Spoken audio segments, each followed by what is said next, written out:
Kaya pag-uusapan po natin ang pagdating ng paghahari ng Diyos. Ano pong ating pagkaunawa sa kaharian ng Panginoon o pagdating ng kaharian ng Diyos? Ang kaharian po ng Diyos, ito po ay ating na napag-aralan, lalo na po kayo na matagal-tagal na aming nakasama. Ang ibig po sabihin ng kaharian ng Diyos, iyon po makikita natin, what is the kingdom of God? Ang ibig sabihin po, kahulugan ng kingdom of God, ito ang ibig sabihin. God in Messiah, ang Mesiyas ay walang iba kundi ang ating Panginoong Jesucristo, in the saints. Okay, ang ibig po sabihin ng Messiah, ang kingdom of God, ang Diyos sumasa sa Mesiyas, na sa mga binanal at nasa, mga binanal at sila'y maghahari dito sa mga bansang naligtas sa mga panahon na darating. Okay, yun pong ibig sabihin ng the kingdom of God. Kulang po yung sinula doon, God in Messiah in the saints. At ano pong ginagawa noon? Ibig sabihin, God in Messiah in the saints, ruling the saved nations of the earth. Yun pong ibig sabihin ng paghahari ng Diyos. Okay? Yun po ba yung maliwanag? Ang Diyos na sumasa atin, ang Diyos muna na kay Kristo, sapagkat po ang Diyos ay hindi mananaan, ang Diyos Ama ay hindi mananaan kanino man, mananaan lamang siya sa ating Mesiyas, ang ating Panginoong Jesucristo. At si Jesucristo na ating Mesiyas ay mananaan sa atin. Kapag po siya ay mananaan sa atin sa kanyang kapuspusan, sa mga panahon na darating, kapag pagbalik ng ating Panginoong Jesucristo, sino pa naniniwala ang Panginoon ay muling babalik? Siya ay muling babalik upang itatag niya ang kanyang kaharian dito sa lupa. Okay? Kapag dumating ang Panginoon, alam natin siya muling babalik, at sa kanya pong pagbabalik, sinasabi ng Biblia, siya po ay maghahari doon sa Jerusalem. At sa kanyang paghahari, hindi lang po siya maghahari. Siya po ay maghahari, listen, kasama ng mga binanal. Sinasabi po ng Biblia at sinasabi ng Biblia, the kingdom of this world has become the kingdom of our Lord and His Christ. Na sinasabi, ang kaharian daw dito sa lupa ay mangyayari, ay magiging kaharian ng ating Panginoon at ng kanyang mga Kristo. Ang ibig sabihin, ang bawat sa atin. Kaya, ito po ang paghahari ng ating Panginoon. Tandaan ninyo, siya po ay maghahari dito sa lupa. Ang lupa ay sa Panginoon at lahat ng mga naninirahan dito. Hindi po sa demonyo ito. Okay? Nandiyan ba kayo? Kapag tayo namatay, pupunta tayo ng langit, subalit kapag tumulog na ang huling trompeta, listen, bababa ang Panginoon, nakasakay na pating kabayo, kasama kanyang mga binanal, at itatatag ang kanyang kaharian dito sa lupa at siya maghahari doon sa Jerusalem. Okay? Yun po ang paghahari ng Diyos na tinatawag ng outer kingdom. Yung sinasabi ng Biblia, 1,000 taon na paghahari ni Kristo dito sa lupa. Okay? Yun po ang paghahari ng Diyos. Ang ibig sabihin, naghahari ang Diyos. Bakit? Naghahari siya sapagkat siya na kay Kristo nasa atin. Amen? Doon sa panahon na yun, meron na tayong bagong katawan. Yun pong dahilan, kaya kailangan makasama tayo sa unang pagbangon para matanggap natin yung bagong katawan. Okay? Katulad ng katawan ng ating Panginoon upang tayo makapagharing kasama niya. Amen? Doon papunta ang lahat ng mga pakikitungo, mga pagsubok ng Panginoon sa atin, sa paghahari ng Diyos. Kaya lang sinasabi ko sa inyo, hindi lahat na nagsabing Panginoon, Panginoon, ay makakasama sa paghahari ng Panginoon. Lalo na yung mga haliging asin, sa panahon ng tagulan, lubog palitaw, tandaan po ninyo, lalo sa panahon na dating sinasabi mababat ng kahirapan, ako po ay nangangamba para sa inyo. Okay? Nangangamba ako. Baka sabi ni Pablo, nung sabi niya, sana maabot ko ang pagkabangon mula sa mga patay. Sinulat ni San Pablo yun, nung siya halos pugutan na ng ulo, matanda na, marami na karanasan na ginawa sa Panginoon, sinasabi niya, maabot ko. Kayo pa kaya? Nalubog palitaw, nagwawalang bahala sa inyong buhay Kristiyano. Tumatawag lamang kapag may problema sa Panginoon. Okay? Hindi niyo masasabi, thy will be done. Okay? Kaya po ang pagsisisi ngayon na, oportunidad na binibigay ng Panginoon sa atin. Baka sabihin niya, ako'y maglilingkod na sa Panginoon kapag ako'y matanda na.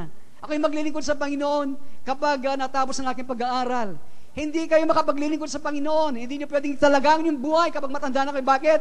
Ang pagsisisi, ang paglilingkod ay ngayon. Ang Panginoon sa Kanya ay mahalaga ay ngayon. Baka bukas hindi na dumarating.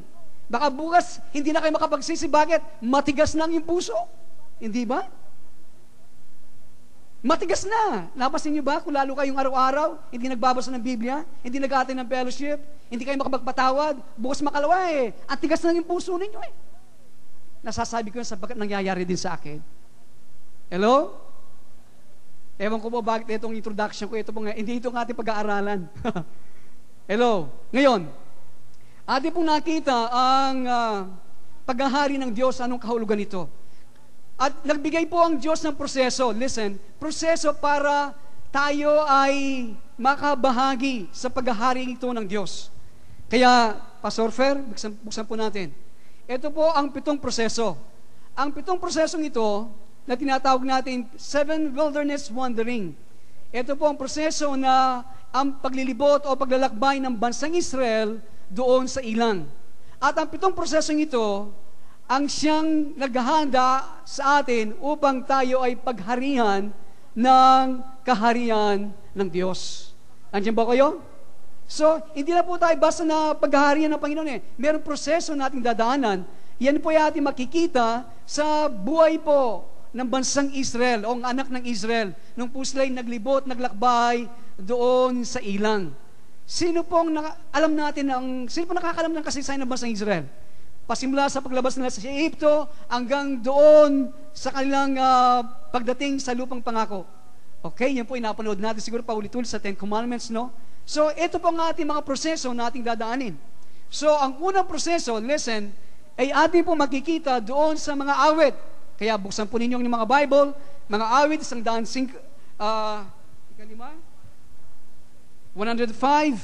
verses 26 to 30. Ito po ang unang proseso na ating pag-aaralan. 105 verses 26 to 30. Okay. Basahin po natin. Kanyang sinugo si Moises na kanyang lingkod at si Aaron na kanyang hirang. Kanilang inilagay sa gitna nila ang kanyang mga tanda at mga kababalaghan sa lupain ng Tiyam. Siya nagsugo ng mga kadiliman at nagpadilim, at sila'y hindi nagsipanghimagsik laban sa kanyang mga salita. Kanyang pinapaging dugo ang kanilang tubig at pinatay ang kanilang mga isda. Ang kanilang lupain ay binukalan ng mga palaka sa mga silid ng kanilang mga hari. So, atin po makikita sa mga talata na ating binasa, makinig po kayo mabuti, sa ang unang proseso na ating dadaanan bilang mga Kristiyano upang tayo pagharian ng kaharian ng Diyos, dito ating makikita God judging the false gods of Egypt. Listen, ang Diyos po ay kanyang hinatulan ang mga bulang Diyos-Diyosan ng mga Ehipto. Yung po mga talata natin binasa sa 105, listen, ito po ang ministeryo ministeryo ni Moises at Aaron nung po sila ay lumapit sa harapan ni Paron at yung po mga salot na dumating po sa Ehipto. Okay? Sino pong pamilyar sa kasaysayan nito? Ito po ating pinalabas, hindi ba? Ang Moises. So sana po, vivid na, maliwanag na sa atin ang kasaysayan nito. So yung po mga talatang yun ay ministeryo po ni Moises at ni Aaron, okay? At kung paano ang Panginoon nagpadala ng salot. Okay. This is part of the process of the kingdom of God. Now, sinasabi po sa verse 26, makinig po kayo mabuti, sinasabi po ng Biblia, God sent Moses. Sinugo ng Diyos si Moises kay Paraon.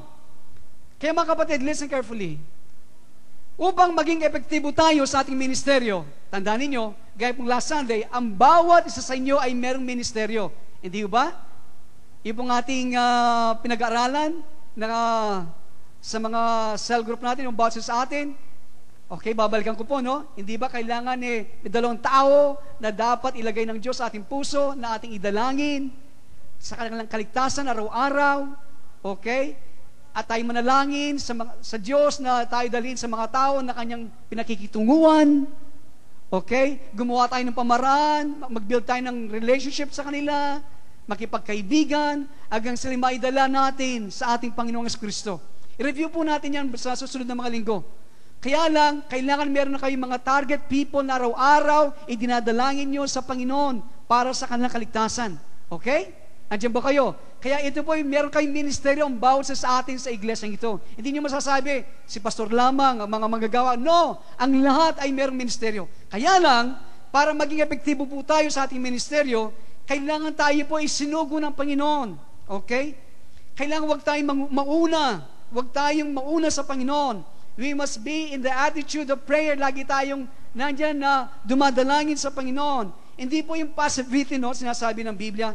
Hindi para bagang wala tayong ginagawa o naghihintay muna sa isang pandama, sa isang tinig. Gusto po ng Diyos ang ating relasyon sa Kanya ay buhay. Ang ating pagiging alagad at pagsunod sa Panginoon ay mainit araw-araw. So, tayo ay dapat maghintay sa Diyos na tayo Kanyang suguin. Ipadala sa mga taong ito. Okay? Not only we must be sent by God, we must realize that we are chosen. Dapat natin din matanto na kayo po ay hinirang, pinili ng Panginoon. Dapat po niyong ilagay sa puso ninyong bagay nito. Pinili ng Diyos si Moises at si Aaron. Hindi siya pumili ng ibang tao upang maging representante niya sa harapan ni Paron. Kaya mga kapatid, you and I have not chosen Jesus. Tandaan po ninyo. Kayo at ako, hindi po tayo pumili kay Jesus. Siya po ang humirang, pumili sa atin. Kaya po ang kaligtasan is of God. Alam po ninyo yan. Ang kaligtasan na ibinigay ng Diyos natin sa pamagitan ni Kristo, yan po yung mula sa Diyos. Sa isip po ninyo, kayo ay lumapit kay Kristo. Yan ang akala ninyo eh. Hindi po. Siya po ang tumawag sa atin, kaya itong dahilan tayo lumapit sa Kanya. Amen? Andiyan ba kayo? Hindi tayo pumili kay Kristo. Siya pumili sa atin. Kaya tinawag niya tayo, kaya tayo lumapit sa Kanya. Kaya upang ating pong maunawaan ang prosesong ito ng paghahari ng Panginoon, kailangan po natin maunawaan ano ang kahulugan ng paanong sinugo, anong kahulugan ng pagkahirang niya sa atin. So, lahat po ng mga salot na bumagsak sa Egypto, makinig po kayo mabuti, lahat po ng mga salot na bumagsak sa Egypto, ito po ay hindi bumagsak, alam natin, sa kasaysayan, sa Biblia, hindi bumagsak sa mga anak ni Israel. Okay? Alam natin ang bansang Israel noon, sila po ay nasa lugar na tinatawag na Goshen, isang muting lugar na tawag na Goshen, na kung saan sila po ay mga alipin. Nung po bumagsak ang salot na ito, hindi po dumapo ni Isa sa lugar na Goshen kung saan ang mga anak ng Israel. Bakit po kaya? Ganito ang nangyari. Sapagkat ang Diyos ay hindi po niya nahatulan ang mga Israelita sa panahon na ito. God was judging the false gods of Egypt. Okay? Wala pong bumagsak na salot sa Goshen kung saan ang mga Israelita. Bumagsak lamang sa Egypto. Sapagkat sa panahon na yon, inahatulan ng Diyos ang mga Diyos-Diyosan, mga bulang Diyos-Diyosan ng Egypto. So, listen carefully, ang bawat mga salot na bumagsak sa Egypto, ito po yung paghahatol, paghahatol sa mga bulahang Diyos-Diyosan ng mga Egypto. Ang Diyos po ay nagpadala ng mga palaka, hindi ba? Napuno ang buong palasyo. Sapagkat po, they worship frogs. Ang mga Egypto, sila po ay sumasamba sa mga palaka. Kaya ang Diyos ay nagpadala pa ng iba't ibang mga bagay na mga salot upang atakiin, okay, ang mga bulaang Diyos-Diyosan ng mga Egyptong ito. There's no other God but the living God. Tandaan po ninyo, walang ibang Diyos malibang ang buhay na Diyos. Ito pong Diyos ni Abraham, Diyos ni Isaac, Diyos ni Jacob. Ito ang siya lamang isang bukod tanging Diyos. Amen. All other gods are judged. Ang ibang mga Diyos-Diyosan ay hinatulan. They are defeated. Natalo po sila. At sila po'y bumagsak sa harapan ng Diyos. At ang lahat ay magsasabi ng Amen. Nung tayo po nagpasimula sa prosesong ito, kailan po nagpasimula ang prosesong ito? Nung tayo po'y lumapit sa krus ng ating Panginoon. Doon sa Kalbaryo. Okay, lumapit tayo sa Kanya at tumanggap ng pagpapatawad sa ating mga kasalanan. At tayo din po ay tumanggap ng Kanyang kamatayan, okay, bilang handog para sa ating kasalanan. Siya handog para sa ating mga kasalanan, hindi sa Kanyang mga kasalanan. So ngayon, what is the basis of our sins? Ano pong basihan ng Diyos ngayon sa ating mga kasalanan? The false gods in our life. Ito pong basihan ng Diyos sa ating mga kasalanan ngayon. Marami pong mga bulang mga Diyos-Diyosan na sa ating mga buhay. Okay? Before we come across, Bago po tayo dumating sa ating Panginoon doon sa krus, hindi sa reliyon, kundi sa isang relasyon sa ating Panginoon, we are serving false God. Tayo po naglilingkod sa mga bulang Diyos-Diyosan na ito. Kaya si Jesucristo na ating Panginoon ay dumating upang atulan ang mga bulang Diyos-Diyosan na nasa iyong puso at sa aking puso. Nandiyan ba kayo?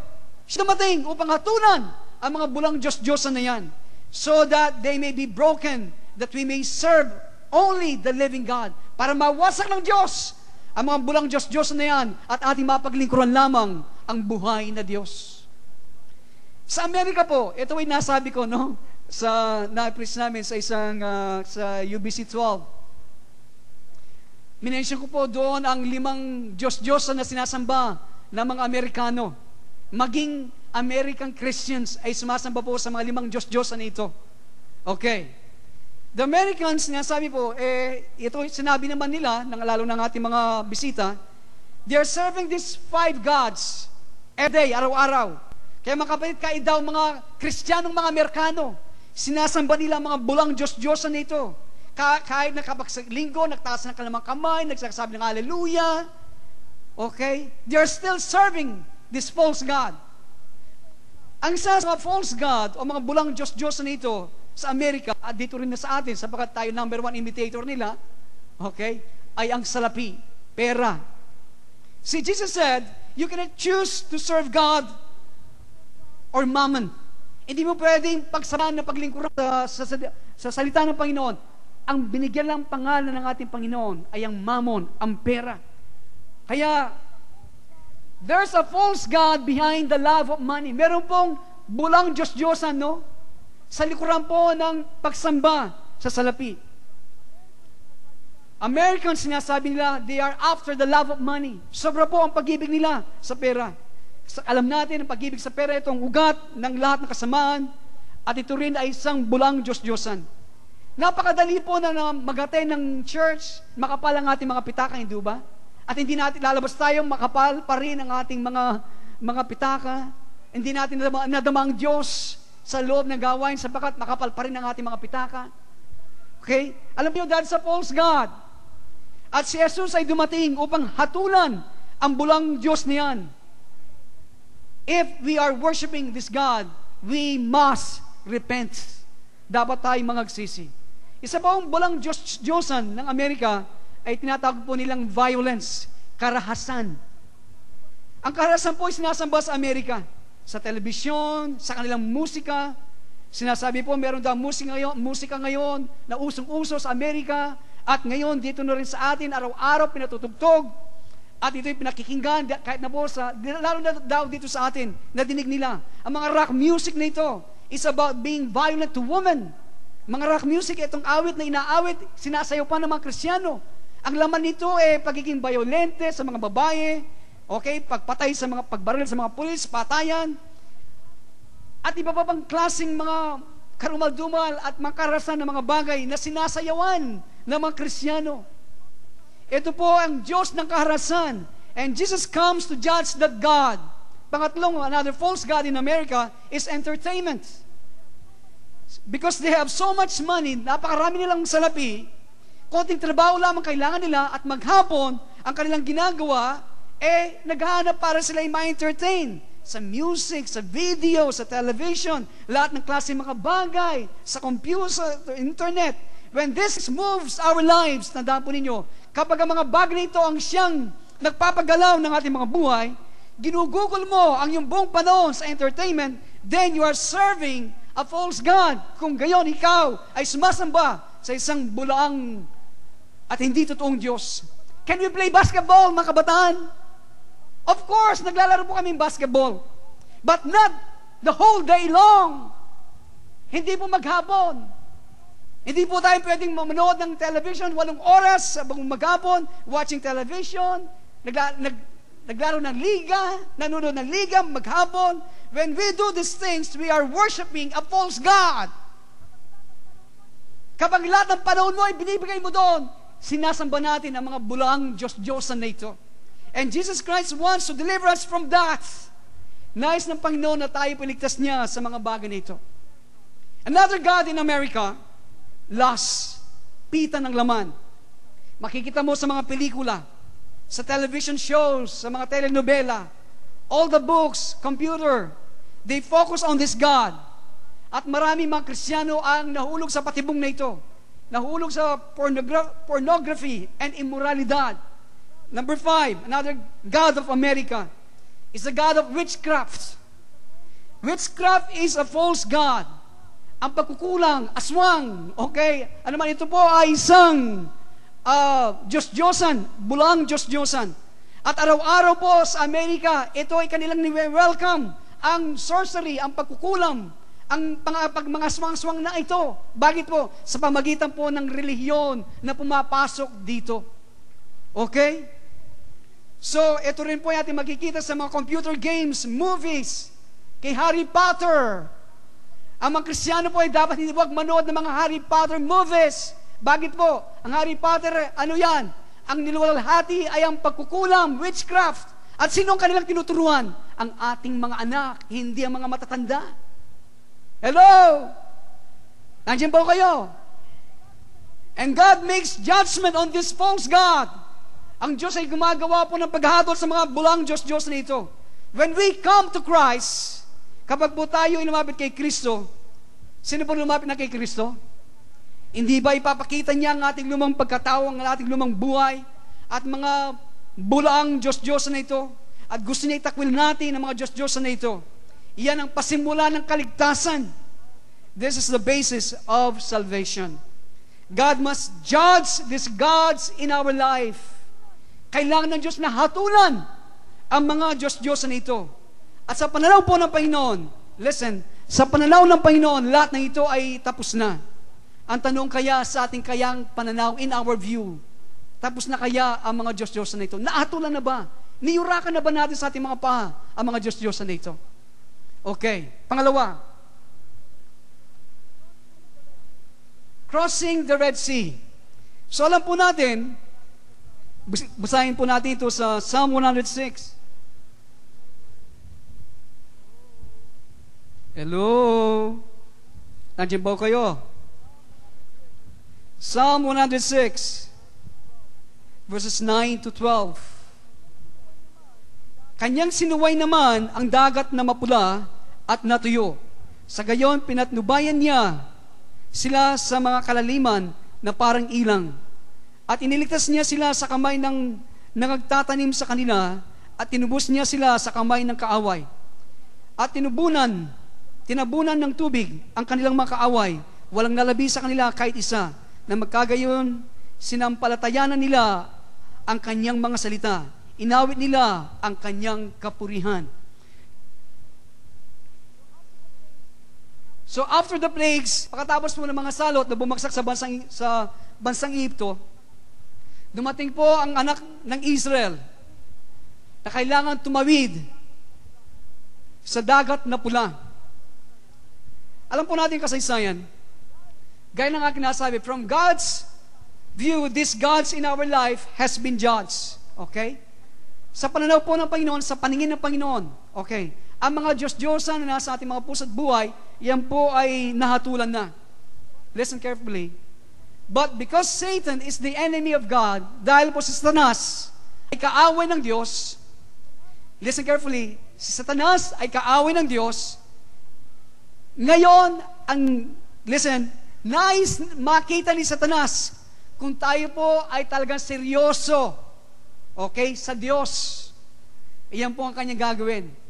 Titignan niya kung talagang nahatulan na ito sa ating mga puso ang mga Diyos na ito. Kaya kanya titignan kung talagang tayo seryoso sa Diyos.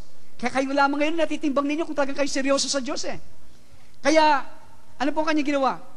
Kung talagang titignan niya, kung talagang naatulan na ang mga bulaang Diyos-Diyosan sa ating mga puso. Now, tayo ba'y talagang nagpasya na lahat ng mga bulaang mga Diyos-Diyosan na ito ay tapos na? Nahatulan na, they are finished. So si Paraon po, sinabi niya kay Moses, sabi niya pagkatapos ng maraming mga salot, Moses, go away with your people. Sige, umalis ka na kasama na yung mga kababayan. Iwanan niyo kami dito sa Egypto. At alam natin, sila po ay lumabas, milyon-milyon doon sa Egypto. Subalit, abang sila'y patungo doon, naglalakbay, ano pong ginawa ni Paron? Nagbago po ang kanyang pag-iisip. Even though these false gods were judged, sa kabila na mga bulang Diyos-Diyos na hinahatulan na, He sent His army, di ba? After the children of Israel. Pinahabol niya ang mga anak ni Israel. Sinugo niya ang kanyang mga hukbo. Kaya ang nangyari, hindi ba habang sila hinahabol, tinutugis ng hukbo ng Egypto, naglalakbay ang bansang Israel, at sila ay dumako doon sa harapan ng pulang dagat, ang parabagang patibong ay naging tagumpay. Hindi ba? Alam natin ang kasaysayan na ng bansang ang Egypto o ang anak ni Israel ay nandoon na doon sa harapan ng pulang dagat. Pinaghiwalay, inati ng Diyos ang pulang dagat, and the children of Israel went through. Hindi ba? Sila lumakad sa isang tuyong lupa. At anong ginawa? Ano pong ginawa ng hukbo ni Paron? Sila po ay patuloy na sumusunod, tinutugis ang anak ni Israel. So the false god has been judged, but Satan will send his demons and captains after us. Okay? Sa kabila nahatulan na, pero pahabol pa rin na tayo ni Satanas sa kanyang mga demonyo at sa kanyang mga kapitan. And it looks like they will catch us. Ang dating para bakang tayo kanilang maabot. Mahabol nila tayo. But listen to this. Listen. Siya na tumitingin sa talikuran o sa likuran. Sinasabi ng Biblia, hindi po tayo karapat-dapat sa kaharian ng Panginoon. Kaya kung tayo po ay tuloy-tuloy na lumalakad tungo sa Panginoon at tayo pa ay tumitingin pa sa likuran, sinasabi po ng Biblia, hindi tayo karapat-dapat na makapasok sa paghahari ng Panginoon. Ilan po kaya sa atin ngayon ang ganitong ginagawa? Nagpapatuloy na kayo at ngayon ang ating kaaway, tinitignan kung talaga seryoso ka sa Diyos. Pinahabol tayo sa kanyang mga demonyo at sa kanyang mga kapitan. Okay? At nandito ka na walang ginagawa. Konting bagay lamang natitisod ka. Konting kulang lamang natutunaw ka. Titignan ng ating kaaway kung talaga seryoso ka, kapatid. Tandaan po ninyo, hindi na ako nakukulang sa inyo. Titignan ng ating kaaway ng Panginoon kung talaga seryoso ka o hindi. Kung makasarili ka o hindi. Kung natutulog ka sa sermon o hindi. Hello? At kapag tumingin ka doon sa likuran, hindi ka karapat-dapat na makapasok sa paghahari ng Panginoon. We must follow Moses and Aaron. Dapat tayong sumunod kay Moses at kay Aaron. Kailangan tayong tumawid sa pulang dagat. At ano po, dapat nating iiwan ang mga Egyptyo sa ating mga buhay. At hayaan po natin silang malunod. Hindi ba? Nung sila'y nakating na sa kabilang panig ng dalampasigan, ano po nangyari? Natabunan sila ng tubig. Yan po dapat mangyari sa ating mga buhay, mga kapatid. Hayaan niyo mga Egyptyo sa inyong mga buhay ay malunod. This is the work of water baptism. Ito pong gawain ng bautismo sa tubig. Larawan ng pagtawid natin sa pulang dagat. Ang ilan sa inyo hindi pa na bautismo sa tubig, ito pong kailangan ninyo. Baka marami pang mga Egyptyo na nandiyan pa sa inyong mga puso. Hello? Hello? Kaya po tayo nabautismo ng tubig, tayo po ay nabautismo sa kanyang kamatayan, at lahat po ng mga demonyo, lahat ng kanyang kapitan, okay? Iniiwan po natin dyan sa ilalim ng tubig, at tayo po ay babangon sa isang buhay na muling bumuhay sa ating Panginoon, and we are ready to go into the land of promise. At lahat ay magsasabi ng Amen. Okay, pangatlo, the third portion of this process is the life in the desert. 106. Buksan po natin ang ating mga Biblia sa mga awit muli, 106. Nandiyan babaw kayo. Alam po niyo, binalikan ko ito dahil po marami mga bago sa atin. Okay? Kailangan madinig nila ang ganitong mga pananalita. 106 verses 13 to 21. Medyo mahaba po mga talata na ating babasahin. 13 through 21. Nilimot nilang madali ang kanyang mga gawa. Hindi sila naghintay sa kanyang payo. Kung hindi nagnanais, hindi kawasa sa ilang, at tinukso ang Diyos sa ilang, tignan po, tinukso ang Diyos sa ilang, at binigyan niya sila ng kanilang hiling. Okay, tinukso ang Diyos sa ilang, at ang ginawa po ng Diyos, binigay sa kanilang kanilang hiling. Pero ano po ang naging resulta nito? Ngunit pinangayayat ang kanilang kalimisan po. Lahat ng ating mga hinihiling sa Panginoon hindi po nagdudulot ng na tumataba ang ating mga kaluluwa. Pero dito nagpumilit sila, okay, na wala sa panahon ng Panginoon, binigay naman ng Panginoon ang kanilang kahilingan. Ang nangyari, pumayat ang kanilang kaluluwa. Ang ibig sabihin, naging mahina po sila. Kanilang pinananghilingan naman si Moses sa kampamento o nagrebelde. At si Aaron na banal na Panginoon. Ang lupa ay bumuka at nilamon si Dathan. Tignan po ang bunga ng rebeldeng ito. Mag-ingat po tayo, baka ano mangyari? Bumuka ang lupa. Huwag sana mangyari sa atin ito. Hello? At tinakpan ang pulutong ni Abiram, at apoy ay nagningas sa kanilang pulutong. Sinunog ng liyab ang mga masama. Sila'y nagsigawa ng guya sa Horeb at nagsisamba sa larawang binubo. Ganito nila pagbago ang kanilang kalwalhatian sa wangis ng baka na kumakain ng damo. Nilimot nila ang Diyos na kanilang tagapagligtas na gumawa ng mga dakilang bagay sa Ehipto. See? Napakadali. So pagkatapos po sila ay tumawid sa Ilog Jordan o dagat na pula, sila po ngayon ay nasa ilang o disyerto. Listen carefully. So ang pangatlong proseso bago po tayo makapasok sa pag-aari ng Panginoon, at tinatawag dito ang buhay sa disyerto. Listen, makinig po kayo mabuti sapagkat dito tayo ang kalagayan ng marami sa atin.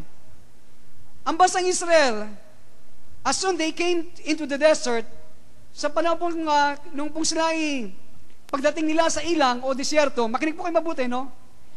Pagdating nila sa ilang, tumawid sa pulang dagat, ano pong kanilang ginawa kaagad?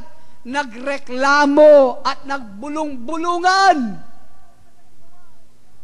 Yan po ang kanilang ginawa. Kanilang sinabi, nasaan yung masasarap na pagkain na dati natin kinakain doon sa Egyptio? Sinabi nila, ang tubig dito ay mapait. At sila pa nagtatanong sa pangunguna at pamumuno ni Moises. Nagko-question po sila. Sa ginawa po ito ng bansang Israel, hindi po nalugod ang Diyos. Ang buhay po sa disyerto, totoo, hindi po madali. Napakainit sa disyerto. At tandaan po natin, di ba, after we receive forgiveness, pagkatapos tayo tumanggap ng kapatawaran ng Panginoon, doon sa krus, sino po napatawad na sa kanilang kasalanan? May I see your hands, please? Okay. At pagkatapos tayo na bautismo sa tubig, sino po na bautismo na ng tubig dito? Okay, pero meron pang ilang hindi, no? So, hindi po yun ang katapusan ng ating paglalakbay. Now, ito lamang ang pasimula ng ating buhay sa disyerto. Ito pa lamang ang pasimula ng ating buhay sa disyerto. Sa disyerto, listen, this is where we learn to really become a real Christian. Sa disyerto, doon tayo matututong maging tunay at totoong Kristiyano. Sa disyerto, dito tayo matututong maging alagad ng Panginoon. Sa disyerto, dito tayo matututong pasanin ang ating mga krus na sinabi ng ating Panginoon na ating dapat pasanin araw-araw. Okay? Sa disyerto, hindi pa ito ang lupang pangako. Ang disyerto, hindi po itong Ehipsyo. Right here, in the desert, okay? Dito sa disyerto, tayo sa kasalukuyan, kung saan napakainit at napakatuyo. Hello? Nandiyan ba kayo? Kung tayo po ngayon na nasa disyerto ng ating mga buhay, listen, ang dapat natin gawin, listen carefully, we must minister every day. Kailangan po maglingkod tayo araw-araw, gaya ng ginawa ng mga saserdote, araw-araw, naglilingkod. Nung sila naglilibot doon sa ilang, araw-araw naglilingkod kayo. Sa kabilang mainit, sa kabilang tuyo. Kailangan po, dapat tayong naglilingkod. Huwag kayong tumingin sa inyong kapwa. Huwag kayong tumingin sa bilang ng mga tao sa loob ng iglesia. Okay? Huwag kayong mag-alala kung meron kayong pera o wala. Okay? Huwag po kayong mag-alala yung mga bagay na wala sa atin. At huwag kayong pong umisip anong mga bagay na gusto natin maangkin. But serving God every day. Yan po ang gusto ng Panginoon. Maglingkod sa Kanya araw-araw. Being content with your mana. Hindi ba ang Diyos ay nagpaulan ng mana? Maging kontento kayo sa inyong mga mana na ibinibigay ng Panginoon. It's right here, friends, that many people quit being a Christians. Dito sa buhay sa disyerto. Ang ilan sa inyo wala pa dito, pero kayo matagal ng panahon nandito. Dito sa buhay sa disyerto, ang umihinto ang maraming mga Kristiyano. Gusto nila ang forgiveness. Gusto nila sila mapatawad. Okay sa kanilang bautismo ng tubig. Pero pagkatapos noon, 1 taon, 2 taon sa disyerto, 3 taon sa disyerto, they back away. Tumatalikod, nagbabackslide. They may go to church. Lubog palitaw. Pwede silang nagatan ng church. Lubog palitaw. Subalit sa kaloob-looban nila, tuyo pa. Tuyo pa. Higit pa sa mga disyerto. Hello? And God doesn't want this. Ayaw po ito ng Panginoon. Ang ganitong buhay. So if we are faithful, kung tayo po ay matapat, God will give us the law. Ibibigay po ng Diyos ang kanyang mga tuntunang kautusan. Ibibigay ng Diyos ang kanyang tabernakulo, hindi ba? Sa disyerto, ibibigay ng Diyos ang kanyang presensya, ang tabernakulo, so that we can receive a new life in the desert. Para po tayo makatanggap ng bagong buhay doon sa disyerto, kung tayo mananatiling tapat. Upang po ang init, sa ganyan ang init, ang mapapait na tubig, yung pagreklamo sa pangunguna ni Moises, ay maalis sa ating mga kaisipan. Kung tayo magiging tapat, magkakaroon tayo ng pagkaunawa sa liwanag ng Panginoon, sa kautusan ng Panginoon, ating makikita ang tabernakulo. Tayo matututong maglingkod sa Diyos una, pangalawa sa mga tao na ating pinaglilingkuran, sa ating sambahayan, sa ating mga anak, at makatapos sa mga tao sa ating kapaligiran. At habang tayo po naglilingkod, God will refresh us. Tayo ay palalakasin ng Panginoon sa pamagitan po ng bautismo ng Espiritu Santo. See? Ito po, dapat tuloy-tuloy nangyayari sa inyong mga buhay. Sa kabila na tayo nasa disyerto. Habang ginagawa natin to, ang Panginoon nandyan, sapat ang kanyang biyaya. Alam niya yung pangakailangan kapag ikaw natutuyo. Ikaw ay kanyang babautismo ng kanyang Espiritu Santo. Amen? Hello? Upang po ang buhay sa disyerto, okay, ay ating makakayanan. Kaya mga kapatid, eto nice ng Panginoon para tayo po ay makapagpatuloy. Listen carefully. This is where the church has been historically. Okay? Ito po ang narating ng iglesia. Kapag ating pong binanggit ang iglesia, ito po ay ang kapulungan ng iglesia buong mundo. Sa kasaysayan, no? Mula po sa panahon ng ating Panginoon, tungo kay Martin Luther, hanggang sa kasalukuyan. Meron pong 4 na pamamaraan. There have been 4 ways. Some of them is just focus on forgiveness. Okay, sa nakaraan, kasaysayan po ng iglesia, sa pakikitungo ng Panginoon sa iglesia, sa unang mga panahon, ang mga tao ay napokus lamang sa kapatawaran o pagpapatawad ng Panginoon. Ang iba naman napokus lamang tumanggap ng bautismo ng tubig at tumigil sila doon. Kaya inyong makikita, no, ang ibang mga denomination, mga fellowship, ang kanilang forte ay bautismo ng tubig. Kaya tinawag sila ng mga bautismo. Pangatlo, okay? At tandaan po ninyo, hindi po nagtatapos doon. Meron pa, okay? Meron pa. Kaya lang, hindi marami. Tandaan niyo, hindi marami na nakarating sila bilang scouts, bilang tik-tik o taga manman o taga matsyag. Maraming taga matsyag sa nakaraan ang na-born again. Alam ba ninyo, maraming mga protestante? Maraming mga protestante sa kabila pinangapangaral ng Biblia ay hindi naniniwala sa born again. At salamat sa Diyos, tayo naniniwala sa born again at nagbago ang ating mga buhay. Amen? Alam po ninyo, maraming mga protestante hindi naniniwala sa born again. At pangapat, the church received the baptism of the Holy Spirit. Ito nga pa na pamamaraan. Ang iglesia ay tumanggap ng bautismo ng Espiritu Santo. Hindi po lahat ng iglesia, subat ilang mga iglesia ay tumanggap ng mga kaloob ng Espiritu Santo, kumikilos ito sa kanilang mga buhay.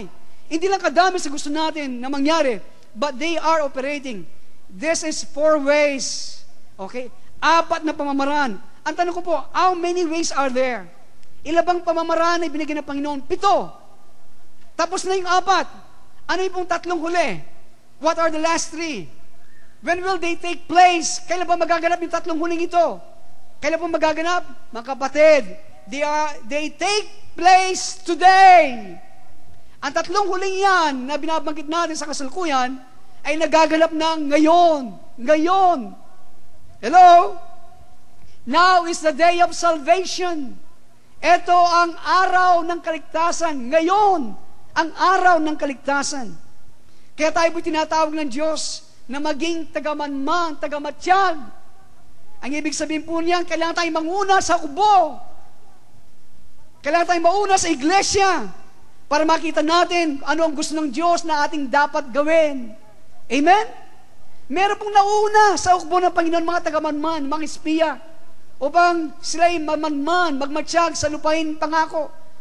Meron pong mga yan na pinipili ng Panginoon at kayo po sana'y mabilang dito. Ang bansang Israel, sila po'y nanatili sa disyerto na 40 taon. Imagine po yun. Dapat 2 taon lamang nasa lupang pangako na, pero nangyari, 40 taon paikot-ikot doon sa disyerto. Ilang kaya sa atin paikot-ikot na. Kaya marami nang nahilo sa atin. Dudur mga niya po atang tukna na dumuri baksak na. Hello? Ganyan po nangyayari sa atin. 40 years. Bakit po? Because of lack of faith. Kulang sa pananampalataya. And also because God was doing one more thing. Okay? Isa pang bagay na ginagawa ng Panginoon. At ito po ang pangalawang gawain niya. He was teaching these farmers. Tinuturuan niya mga magsasakang ito, mga living ito, na dating gumagawa ng mga hollow blocks para kay Paraon. And now they are eating manna.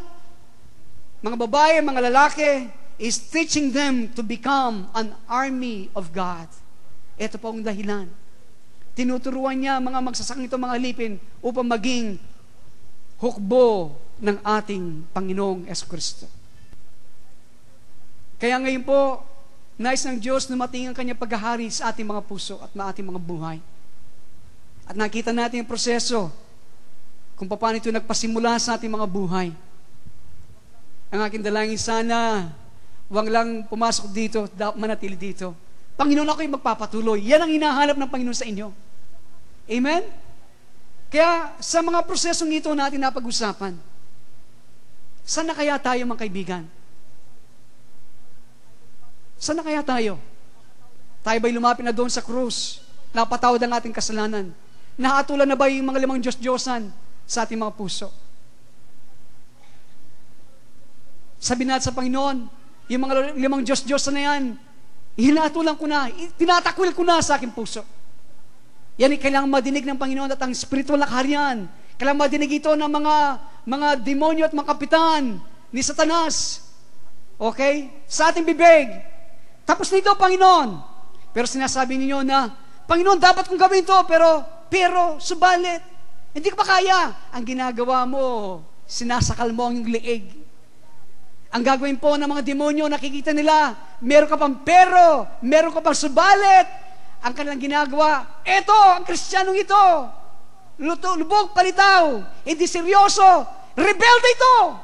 Ahawakan ang iyong mga leeg. Yan ang nangyayari sa marami sa atin. Nakikita nila hindi tayo seryoso sa paghahatol sa mga Diyos-Diyos na ito sa ating mga buhay. Sana sabihin natin, it is finished. Tapos na, Panginoon, ng mga Diyos-Diyos na ito. Pagkukulam. Alam ba niyo yung pagkukulam niyo minsan, ang chismis? Kinukulam niyo sila, binibihik niyo mga kapatid niyo. Pagsamba sa pera, entertainment, basketball araw-araw, maghapon, panonood ng TV, nagtatago ka ba? Okay? Pwede ka manood ng TV pero hindi po 8 oras, 10 oras. Hello? Karasan.